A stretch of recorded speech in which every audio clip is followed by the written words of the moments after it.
I think it was in 2023 or 2023 nung sinabi ko, ang problema sa gobyernong ito, kada mag-bring up tayo ng problema o issue, ang nire-reseta nila sa atin ay PR.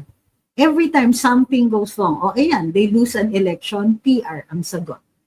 Mataas ang presyo ng bigas, o mag-subsidize tayo ng kadiwa. PR lang yan, gimmick lang yan, hindi nyo inayos yung sistema. Ngayon sasabihin niyo, uy, nagpa-irrigate kami. Kaya nga po tayo may National Irrigation Administration kasi nagpapa-irrigate naman po tayo, sir. Ang problema, kayo na nagsabi, supply and logistics system, di nyo po ginawa. You did not empower our farmers.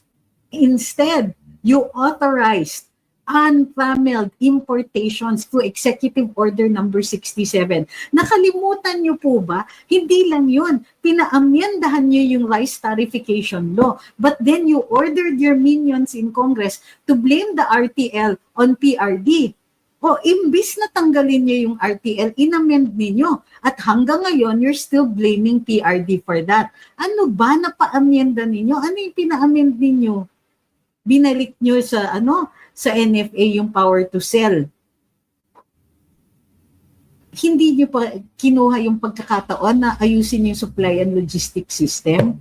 Ano ba? Ano bang kinatatakutan ninyo pag na-empower natin ang mga farmers?